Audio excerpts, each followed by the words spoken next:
Henry law, ये solution का एक इम्पॉर्टेंट टॉपिक है और इससे लास्ट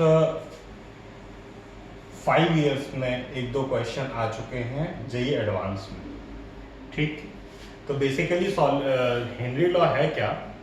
हेनरी लॉ है सॉल्यूशन में अगर हम बात कहें कि किसी गैस की सॉल्युबिलिटी, लेट अस सपोज हमने एक सॉल्यूशन ले रखा है, ठीक, और इस सॉल्यूशन के ऊपर एक गैस है, तो ये गैस के कितने मॉलिक्यूल्स इस सॉल्यूशन में सॉल्युबल होंगे। ठीक, अच्छा, इसको हम ऐसे भी समझ सकते हैं कि लेट अस सपोज हमने एक पिस्टन बना रखा है, ठीक है। अच्छा भाई, इस पिस्टन में के अंदर में एक हमारे पास ये सॉल्यूशन है और यहां पर एक गैस है। तो अब आप ये बताइए कि अगर इस पिस्टन को हम कुछ डाउनवर्ड मूव कराएं, इस पिस्टन को डाउनवर्ड मूव कराने पर होगा क्या? प्रेशर बढ़ेगा। अच्छा, अगर प्रेशर बढ़ेगा तो इस सॉल्यूशन में गैस के नंबर ऑफ मॉलिक्यूल्स बढ़ेंगे। गैस मॉलिक्यूल्स इंक्रीज करेंगे, जो कि कैसे होंगे? Dissolved in solution. ठीक, और सॉल्यूशन की जगह पे आप क्या लिख सकते हैं? लिक्विड भी बोल सकते हैं। तो मैंने क्या कहा कि अगर हम जैसे जैसे प्रेशर बढ़ाएंगे, मतलब क्या हुआ?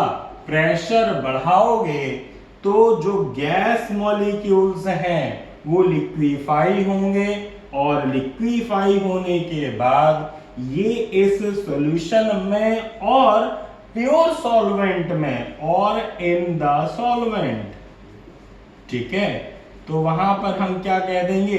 ये लिक्विफाई होकर के डिसॉल्व होंगे। ठीक, अच्छा, अब आप खुद से सोच सकते हैं कि अगर हमने प्रेशर बढ़ाया तो गैस मॉलिक्यूल्स लिक्विफाई हुए। लिक्विफाई मतलब जो सॉल्यूशन का फेज है या जो लिक्विड का फेज है वही सेम फेज अब गैस के मॉलिक्यूल्स का हो चुका है, मतलब लिक्विड का हो चुका है। अच्छा, अगर हम इतना डिस्कशन करते हैं तो इसके लिए एक प्रिंसिपल दिया गया। इसके लिए प्रिंसिपल क्या दिया गया कि हेनरी लॉ क्या बताता है? हेनरी लॉ हमें बताता है कि solubility of gas molecules in liquid. अच्छा भाई, solubility of gas molecules in liquid, अब समझते हैं। ओके, ठीक है भैया, सॉल्युबिलिटी। अच्छा, सॉल्युबिलिटी का मतलब क्या होता है? Solubility is a concentration term. Solubility is a concentration term.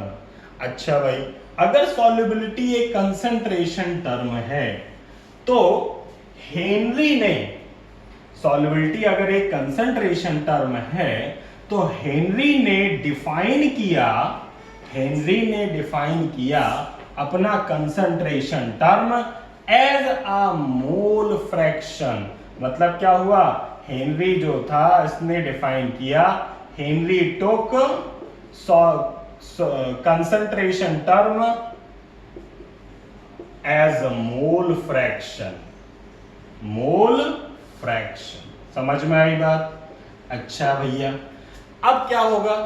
आपने कहा कि प्रेशर हमने बढ़ाया तो सॉल्युबिलिटी ऑफ गैस बढ़ी। सॉल्युबिलिटी यहां पर क्या है? कंसंट्रेशन टर्म, और कंसंट्रेशन टर्म यहां कौन सा लिया गया? Mole fraction. ठीक है, कंसंट्रेशन टर्म कौन सा लिया गया, मोल फ्रैक्शन। क्लियर। अच्छा, तो मतलब क्या हुआ कि P is proportional to X, और आप कहें कि X is proportional to P, मतलब क्या हुआ कि solubility is directly proportional to pressure. अच्छा भाई, डायरेक्टली प्रोपोर्शनल टू प्रेशर, इसमें कई सारी कंफ्यूजन होती है, ध्यान रखिएगा। इसमें ये जो X है, this is the mole fraction, अभी समझते हैं इसको, केवल पहले लिखना है, mole fraction of gas in liquid. मतलब क्या हुआ कि हमने यहां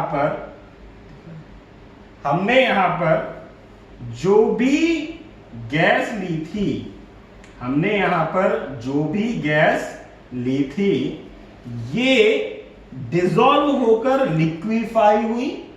ठीक, अब जब ये डिसॉल्व होकर लिक्विफाई हुई तो ये X क्या है, इसमें जो डिसॉल्व होने के बाद आपने कहा अब सॉल्वेंट है प्लस गैस मॉलिक्यूल्स हैं, समझ गए। अच्छा, सॉल्वेंट है और गैस मॉलिक्यूल्स है, तो इन गैस मॉलिक्यूल्स का mole fraction, this is X mole fraction, ठीक है, इज X। अब देखो कंफ्यूजन ये हो सकती है, सर गैस के मोल फ्रैक्शन हम कहां ले रहे हैं, सॉल्वेंट मतलब इस सॉल्यूशन में ले रहे हैं या ऊपर एयर में ले रहे हैं, तो आप बोलोगे गैस के मोल फ्रैक्शन हम कहां ले रहे हैं, इस सॉल्यूशन में ले रहे हैं। क्लियर। अब आप समझिएगा, आगे की अगर हम डिस्कशन करते हैं तो P is proportional to X हो गया। अगर ये P is proportional to X होता है तो इसके लिए फिर एक हेनरीज कांस्टेंट जनरेट होगा। अब हम क्या बोलेंगे, P is equal to KH into X। अब ध्यान रखना है, ये KH क्या है, दिस इज हेनरीज कांस्टेंट। अच्छा, it depends upon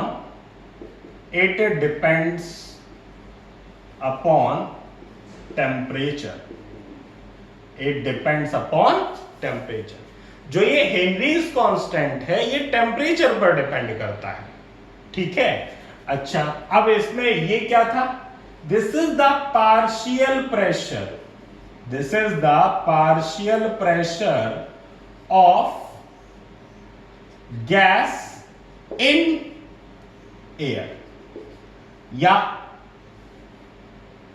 gas above liquid.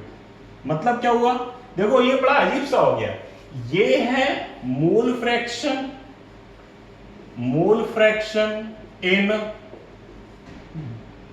Solution, mole fraction of gas in solution, और ये क्या है, अबव लिक्विड, मतलब लिक्विड से ऊपर की बात कर रहे हो तो ये आपका पार्शियल प्रेशर है, और ये किसमें है, गैस का इस लिक्विड में मोल फ्रैक्शन है। यहां तक बात समझ में आ गई। अच्छा, अब इसको हम थोड़ा और समझते हैं, और क्लियर अगर किया जाए तो यहां पर आप देख सकते हो इस रिलेशन से कि अगर KH ज्यादा होगा तो X इक्वल टू आप बोल सकते हो P divided by KH। KH अगर हमारा हायर होगा तो सॉल्युबिलिटी लोअर हो जाएगी, ठीक है, सॉल्युबिलिटी लोअर हो जाएगी। नेक्स्ट पॉइंट अगर मैं लिखूं, अगर मैं नेक्स्ट पॉइंट की बात करूं तो यहां से आप देख सकते हो KH की वैल्यू है डाउनवर्ड, तो आप अगर KH की वैल्यू बढ़ाओगे तो ये ओवरऑल X की वैल्यू घट जाएगी, अगर ये घट जाएगी तो आपने कहा सॉल्युबिलिटी घट जाएगी, ठीक है। अगला point, for same solvent different gases have different values of KH। मतलब क्या हुआ, सेम सॉल्वेंट के लिए अगर दो अलग अलग गैस हैं तो KH की वैल्यू अलग अलग होगी। मतलब ये किसकी प्रॉपर्टी हो गई, this is the property of gas. Okay, अब यहां देखिए, अगर मैं आगे बात करूं,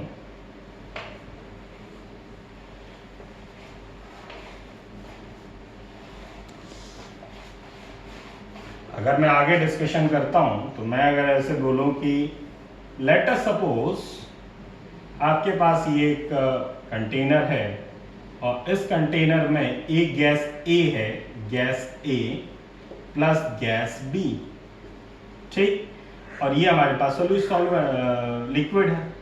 ओके, आपसे कहा गया इसके मैंने 3 मोल लिए और इसके हमने 2 मोल लिए, ठीक, इसके मैंने 3 मोल लिए और इसके मोल 2 लिए, ठीक है। अच्छा भाई, अब आपसे कहा गया कि total pressure is PT, total pressure is PT, जो टोटल प्रेशर है दैट इज PT, ठीक।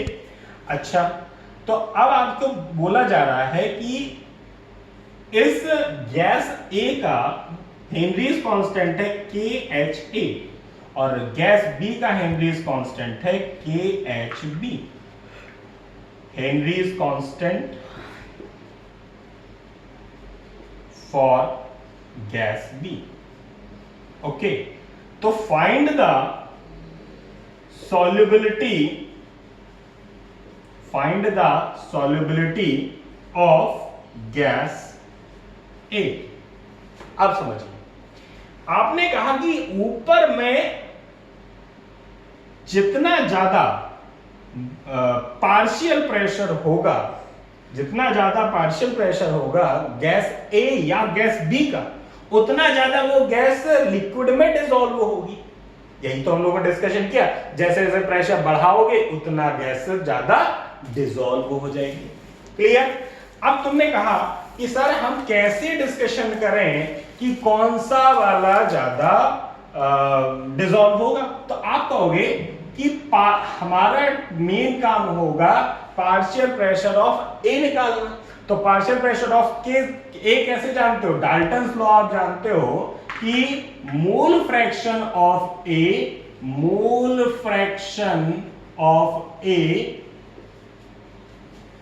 Into total pressure in air, total pressure, ठीक। तो मोल फ्रैक्शन आप कैसे निकालोगे, गैस ए का मोल फ्रैक्शन अगर निकालना है तो number of moles of gas A divided by total number of gases, total number of moles of gases, और गैसेस के टोटल मोल्स कितने हैं 2 + 3, तो ओवरऑल 2 डिवाइडेड बाय 2 + 3 आएगा। अगर ये 2 डिवाइडेड बाय 2 + 3 आया, टोटल है PT, तो this is the partial pressure of A. Okay, अगर ये पार्शियल प्रेशर ए हो गया तो अगर मैं कहूं कि सॉल्युबिलिटी, अब this X is different, this is the mole fraction of A dissolved in liquid, ठीक है। ये वो मोल फ्रैक्शन नहीं है जो एयर में है या जो इस गैसियस मिक्सचर में है, वो मोल फ्रैक्शन नहीं, ये मोल फ्रैक्शन है लिक्विड में कितना मोल फ्रैक्शन ये डिसॉल्व हुआ है। तो आप क्या लिख दोगे, XA विल बी XA, इसे हम लोग बोलेंगे P partial pressure of A will be equal to KHA into XA। तो आप देख सकते हो कि KHA multiplied by XA, what is XA? XA is this much. मतलब क्या हुआ, सॉरी, XA आपको फाइंड करना है, this is partial pressure of A. तो अब अगर हम पार्शियल प्रेशर ऑफ ए यहां पर लिख दें तो 2 divided by 5 multiplied by PT equal to KHA multiplied by XA।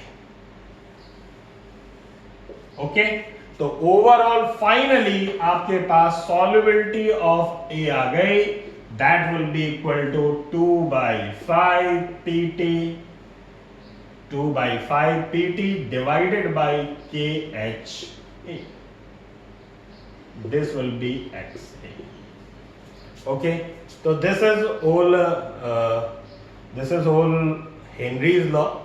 आगे की वीडियो में हम लोग दूसरा टॉपिक डिस्कशन करेंगे। Okay, thank you.